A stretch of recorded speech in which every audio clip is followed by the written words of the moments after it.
Global Indian Network. Print, TV, events, podcasts. Find out more at globalindianseries.com. Welcome back to the Global Indian Podcast, home to the greatest conversations and the official platform for people of Indian origin. Because yes, let's face it, we are everywhere. Now, you know, every single week we plunge into the human experience behind our perceptions of identity, take a second look at the countries we now call home, and tackle the big conversations. Well, this week we are looking at the recent floods that have taken place in Pakistan. Estimates have put over 10,000 deaths so far. Over 1 million people have been impacted, and over 3 states have found themselves underwater. This is one of the most horrific floods of recent times. However, surprisingly for me at least, the global attention has been deafeningly silent. Now, joining me on today's show is a dear friend, Imran Momina, who's known for the group music Fuzon. He's a known celebrity, an amazing artist, and a dear friend. And today he joins me on the show to talk about life in Pakistan and what more we need to know about this human tragedy. My aim for this podcast is to share light and inspiration that more people realize that regardless of our borders or perceptions of chosen isms, that unitedly we are connected by a joint humanity. And that should be above all everything else. I truly hope you enjoy and understand more from this incredible in-depth discussion piece. And as always, I'd like to say a massive thank you to all our dear supporters and sponsors, many of which you hear from soon. If you too would like to participate in the world's largest discussion platform and our very own 50 Shades of Brown, well, it couldn't be easier. Simply come to the website, which is www.globalindianseries.com. There you can see this podcast and the entire repertoire of discussions so far. I hope you enjoy the show. Hi, my name is Divya and I'm co-founder of the Global Indian Podcast. Before you get to today's show, I've got a quick favour to ask. If you've been enjoying our conversations, I'd love if you could take just 1 minute to leave us a review on the platform that you're listening to us on and share our work to friends and family. It helps us out a lot. Word of mouth is the primary way that we grow. Thanks for your continued support. Hi, my name is Nestor Alfred, CEO of St. Lucia Citizenship by Investment. Think freedom. What comes to mind? Freedom to explore, to travel to any destination for work or play. Or is it freedom of expression? Being surrounded by the globally minded, those who care for society and environment. Every year, people from around the world apply for St. Lucian citizenship, because they realize that real freedom is based on choice. Discover more about St. Lucian citizenship and how it's helping global Indians achieve more. My name is Chitra Stern, and I am a proud Global Indian Ambassador and CEO of Martiniale Resorts and Martiniale Residences. We pride ourselves on the journeys that define a community, and our developments bring people together. Did you know that over 70,000 people just like us call Portugal home? The Global Indian journey has brought people together in a meaningful way, and on behalf of all of us at Martiniale, we want to thank you for joining us in these remarkable conversations. We look forward to seeing you here in Lisbon post-COVID. Have a great day. And just move. Get up and just move. Get up and just move. Get up and just move. Now, Emma, obviously you're there, and last time that the flooding took place in Pakistan, you were able to galvanize incredible support for the people on the ground. But before we go down to there, why don't you tell us what is currently taking place in your home, in your country? To be honest, it's quite a sad state. It is all disrupt, catastrophe, disaster all over, from north to from KP to Balochistan to Sindh. So I live in Sindh, so 1,200 people died, and they are homeless.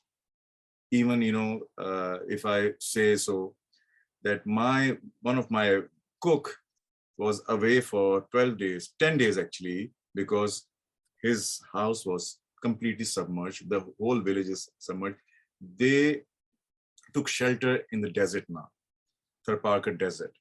So it is completely bad scene. You won't get anything. There's no food, there's no shelter for them. Mosquitoes are like this big over there, and they need medicine, they need food, they need many things. First of all, they lost lives actually. That is the most important thing. They lost their livelihood also.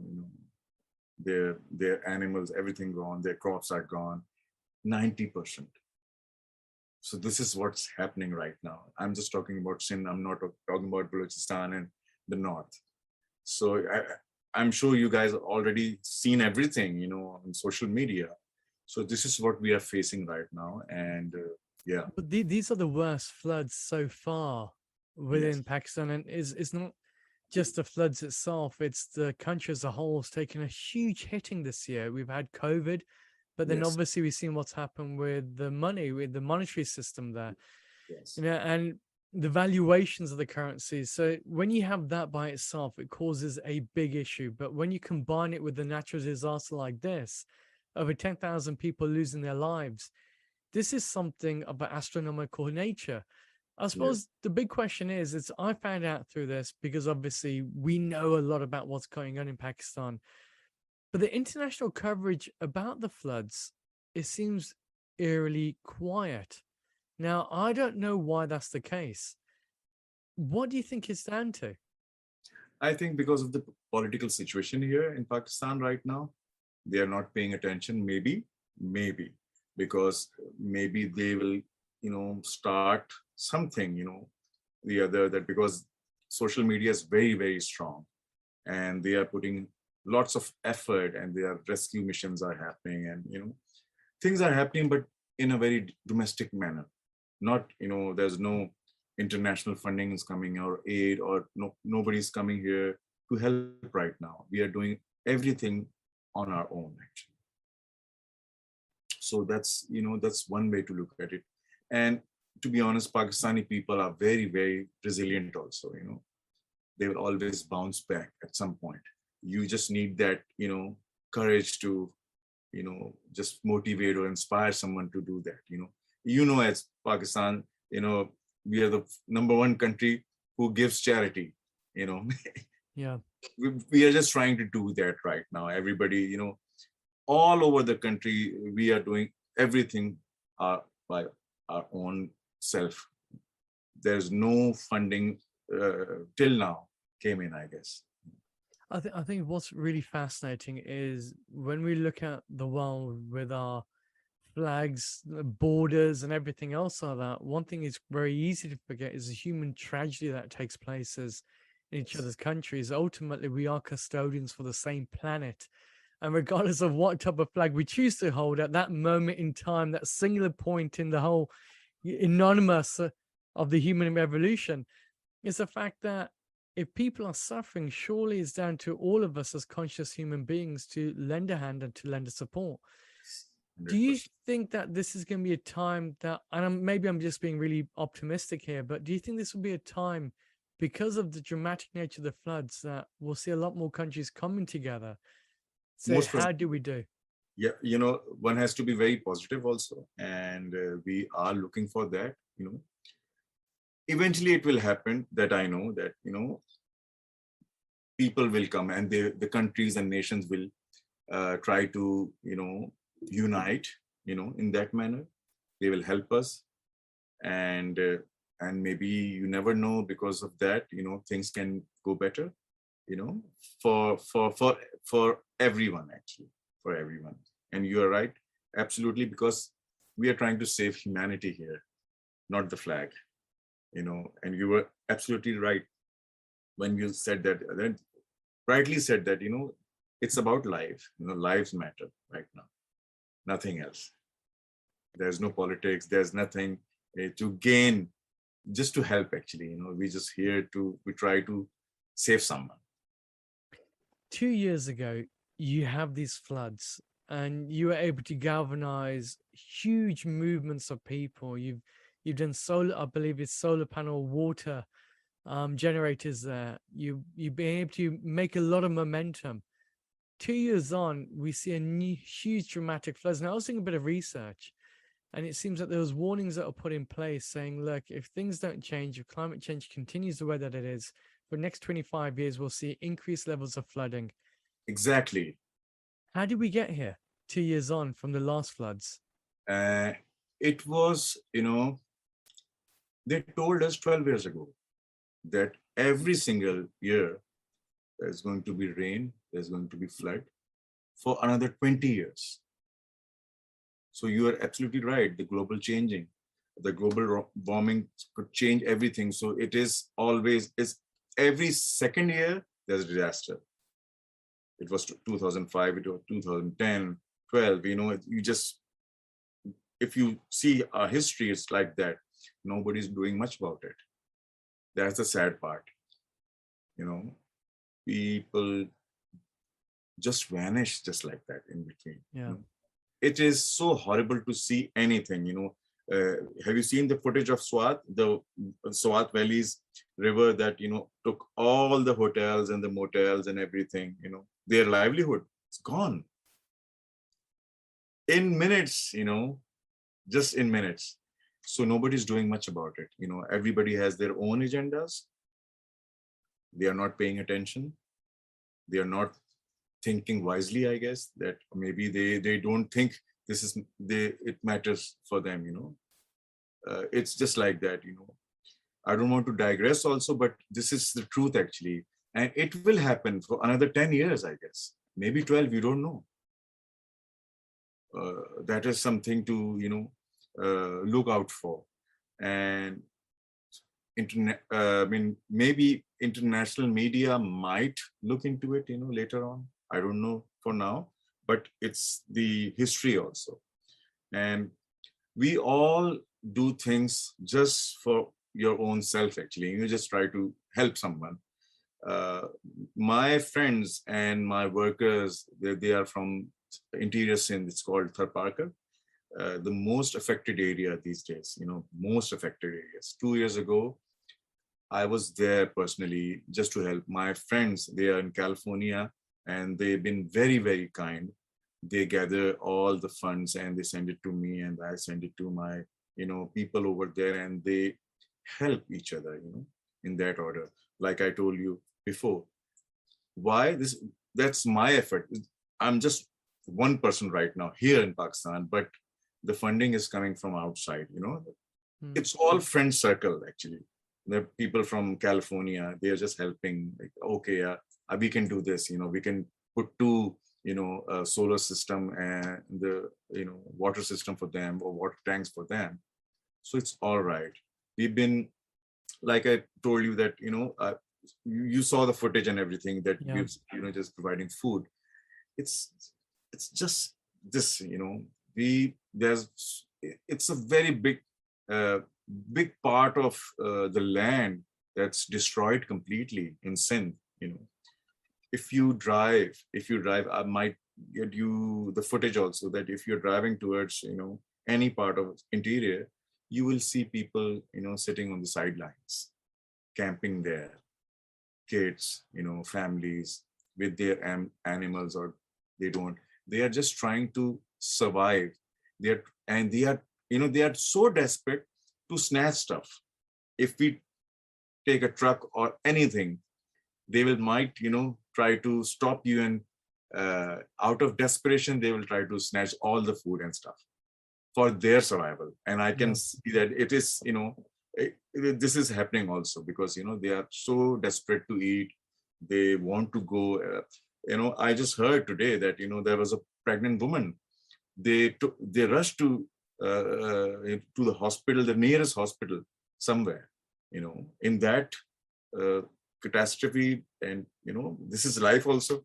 It's coming. Yeah. So, there are people helping also, they're trying to just take everything. Medicines are the most important thing right now. Food is important. They need, the size of mosquitoes, you'll get scared. Because I was driving, I thought, what is this? I think there's some kind of bug or something. I have a white car. It became quite pink when I reached back Yeah, home. I said, what is this? There were mosquitoes and their blood. So it became so, changed. I'm sorry, but cold. Yeah. this is what's happening right now. And you don't know. And I suppose that's where the big fears are. It's the fact that it's next stage, the second bounce of the ball, so to speak. We're seeing over 10,000 people die at this moment in time, but we know that that figure, unfortunately, is going to go up substantially because next you have typhoid, next you have malaria, then you start having some, and also you haven't got the levels of food or medical supplies needed to do that. And then how do you go about the rebuild then? How do you start rebuilding economies? How do you start rebuilding livelihoods and kids that are torn away from education? So Completely. Yeah, you're right. what's your biggest frustration at this moment in time for you personally? Because you are seen as an icon, not just in India and Pakistan, but also further afield. People look at you as this musician, you're a person that has spoken the truths as such. And music is one of those wonderful things that it goes beyond any type of language, any type of ism. It speaks to the heart and soul of people. But alongside that, as fellow creatives, we tend to be quite emotive as well as Yes. driven. So therefore, we feel the frustrations far deeper, those cuts, than most of the people. What's your biggest frustration at this moment in time, Emu? To be honest, I'm feeling very helpless, because, as an artist, you feel for these people, That's why you took this route also. This is what we are doing right now, Rajan, to be honest, it's very, very, very, very noble also. Because of this podcast and everything, people might listen to us, people might get inspired, people might think, that, okay, we can help. And in all over the globe, I just gave this video clip also. I'm going to send it to you also in Arts Council that, I'm going to travel in a couple of days to US. So I will ask for, charity that, you can help them. Not through me. I mean, you can just give them maybe just 50 cents or maybe $1. We're just trying to, get them understand that, this is very is real. important. Yes, this is real. And I want to give my services to them to raise funds anyways, I mean, I want to do events, concerts, talks, appearances. I can do anything for just to raise funds. This is my motive also. And thanks to you, we'll I want to go Absolutely. there. And, Yeah. and I think the important part of this is when it is a catastrophe, if anything, it enables us once more as human beings to understand just how fickle life can be. That regardless of where we feel that we are on the planet or selective ism for this choice of birth, Yeah. unless we all work collectively together to make a better world for all without fear or favor, ultimately, a world that is separated, a world where we have increasing levels of poverty, we're only going to see even more mass destruction. And I think these are the moments where everybody has to put away their rivalry. And the funny thing is, even that rivalry is a lot more driven by those who wish to see that than the Yeah, people yeah. themselves. And we're looking at the floods here and looking at some of the images that you sent over of the work that you've done before, and even the present day images of these poor women walking through that with livelihoods, and they're carrying their kids on their heads. Yes. And the problem is, it's that's one snapshot. People don't see what happens next when nighttime falls, when you, as you rightly said, the mosquitoes come in and you can't even give your child food or nourishment, let alone when they get sick, what that feels like and what helplessness feels like. Now, it's very easy for the world to do virtue signaling. Absolutely. And we can do a whole social media outreach of, okay, great, Pakistan floods, hashtag help, hashtag love, hashtag unity. Yeah. But all of that means nothing if we don't even have that mentality on a second by second basis, isn't it? Totally. I'll tell you one thing. From August till Feb and March, Arts Council does events, that's youth festivals, the concerts and everything, we have a budget of that, So today, what we did decide that we are not going to do any events. We are going to use that money to give to the, the affected people, affectees actually, because, that we decided today that we are, okay, we'll do the events because there's a cost to it, right? So Yeah. we are not going to do that events just to save them. And we are putting all that money, maybe it's like 2 crores, like 3 crore rupees. We are just putting it to for the shelter place, so we can provide food and shelter and medicine and everything. We asked our commissioner of Karachi that, please help us just to give us protection, nothing else. We don't need your money. They will give, eventually they will give money, but for now, as an Arts Council member, we are doing that. We took the initiative, and our president, he's a very vibrant guy, and he's a doer. So, and we all look up to him, and he inspires everyone. So we decided, and we just moved on. So today was the first day, and first day of our shelter house. So it's a big place. Yeah, it's like 400-500 people can, stay and eat. And we'll be showcasing a lot of these images as they go live directly on our social media feeds. Yes. The elephant in the room is this, though, Emma. We're doing this at this moment in time. As the people mentioned, you got another 12 years of mass floods coming in. What do we do in 2 years' time from here? What do we have to do to ensure that, one, we don't see a repeat of a loss of human life, but also that we see some protective measures? What are the mindsets that need to change, in your opinion? To be honest, there's, as a Pakistani, as an artist, I'll tell you, as a human being, nothing's going to change. It will stay the same. That is my biggest frustration. This is the biggest dilemma, that nobody's going to do anything. They will help us today, maybe for another 4 months or 5 months, or, till this thing, gets dry, or, they will go back to their places. But again, the 6 months down the road, nobody will talk about this.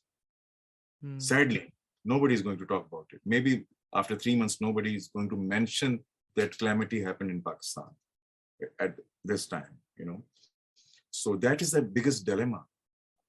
That is the biggest sadness and frustration for us, that nobody is going to do for the future. They are here. There are issues. There are, political, issues, and there are, somebody's blaming something. Somebody's blaming something. That's so many layers of complexity also. So there's only one thing, we have ourselves psyched up to do what we can do it individually. Yeah.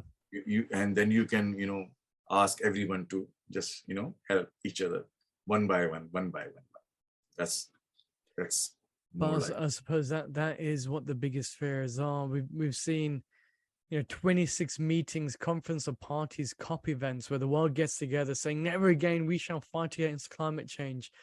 We see some of the biggest industries saying, okay, we're going to now try and decarbonize ourselves. But yet when we see the human tragedy of what's taking place in Pakistan, and also, as we mentioned, in Sierra Leone, in Freetown, flash flooding that took place, you think, well, why are we still here? What has to change? And how do we ensure that this is sustainable? Because surely if our populations continue to increase, which they are, we're going to see more and more deaths coming up on a regular basis. And the people who suffer the most, I know we mentioned this prior to the recording, Emma, is the people, is the everyday human being. It's not those, unfortunately, in the world of politics or high glamour or the upper echelons of society, but it's the everyday human being who was born, who just chose to try and get a better life for themselves, who have been avoided from all opportunities. And somehow, when their lives are lost, the silence from the world is once again deafening after 3 months. How is that fair? Is it time to reconsider what it means to be humane, if anything else?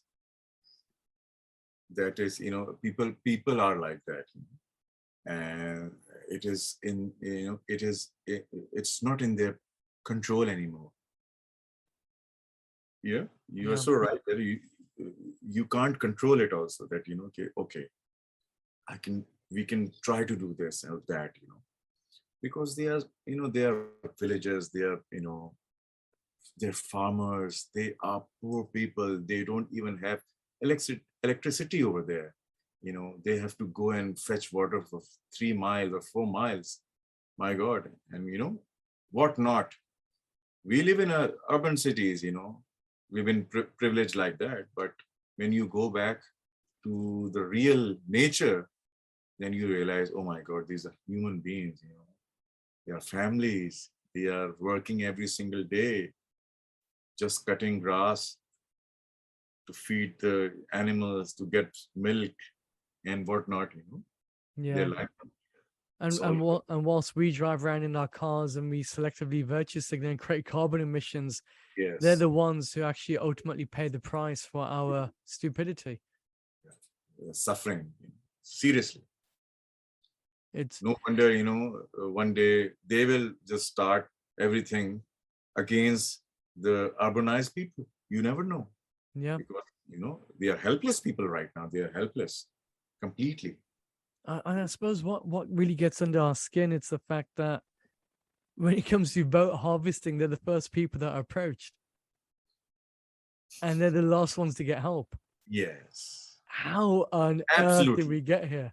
It's madness. And this could be anywhere. That's the reality, Emma. Today's in Pakistan, tomorrow it could be in India, the next day it could be in England. And the reality is, Africa, Afghanistan, anywhere, it could happen to, anyone, and nobody I, will be on time. I know that we've got a lot of things that we got planned up in the next couple of weeks to see if we can raise further attention on this. I know that you're playing a fundamental role in that as well, Emma, which is incredibly kind and compassionate of you. Before we wrap up, what do you want the audience to know and what do you want them to remember about the reality on the ground in Pakistan? I mean, to be honest, thank you very much, Ajahn, first of all, that we are doing this podcast, and you are very passionate with, you know, as an artist, I can tell that you're very passionate. And through you, I would like to request everyone, because they are helpless people right now. And there's one thing I know about Pakistanis, when because I told you in the beginning that we are very resilient in that manner. We are suffering, we are helpless, we need help. Please help us, because nobody is going to help us otherwise. Nobody is going to give help. It is on your personal capacity we are trying that hard. So please help us in any ways. If you can give me a rice, that's all right. If you can give us sugar, that's all right. If you can just give us some tents, some medical equipment, the medicines, it will, that most welcome to that. We'll welcome anything. So it is a disaster all over the Pakistan. But since I'm in Sindh, I can see that people are suffering. They are running to Karachi. They are coming to Karachi and trying to get shelter here. Can you imagine? They are leaving their places from interior. Outside Karachi, everything is gone. Just like that. There's one road going on and you can see both sides. There's only a lake. You will see a lake, nothing else. That's really sad. Yeah. And if there's any time a call for action to say, let's end the political division, let's start looking at each other's humanity as one, this is the time that we start doing that. Emma, it's been an absolute pleasure to have you on. Unfortunately, not in the most strung up circumstances, in very dire circumstances. But least be said, I think if we always think that we're too small to make a difference, we haven't spent the night with a mosquito. I think in this case, here's the opportunity for the world to come together collectively as South Asians and to do what we should be doing, is being custodians and our brothers' keepers, no matter where we are on the planet. Cool. If this podcast has moved you and you'd like to support, well, there's a couple of great charities that are making a difference on the ground. The first one is from a previous guest, Ravi Singh, and it's via Khalsa Aid. Khalsa Aid, as we speak and as you listen to this, have a team on the ground in Pakistan, and they do incredible humanitarian work. So have a look at their website and do consider supporting. The second one is the Arts Council of Karachi, Pakistan. EMU is a member of the Arts Council, so we have direct assurance that it will make a massive difference to people there. So do check out their social media. You can follow it via Instagram or Facebook. It's the Arts Council of Karachi, Pakistan. There you can find out the work that they're doing. And the last one is the Aga Khan Foundation. I've reached out to Aga Khan Foundation. They're doing some amazing work on the ground once more, in this time specializing in the medical side. So again, do check out the work that they do, and if you want to provide support, make sure that you utilize those platforms. If you have any questions, queries, comments, or suggestions, reach out to us. If you have information about the ongoing floods and information about local grassroots development programs, reach out. You can reach me on social media on Instagram, which is Rajan Nazran, or same on Facebook. If you're on our WhatsApp group, you can reach out to me directly. You have my number from there. Until next week, I hope all remains well, sending our thoughts, positivity and intention to those families as well as those communities right the way across the globe that are suffering from the catastrophe of flooding and some of the most horrific circumstances in which we live in. Least we forget that the floods have not only affected Pakistan, but there's ongoing flash floods in regions such as Sierra Leone and Freetown.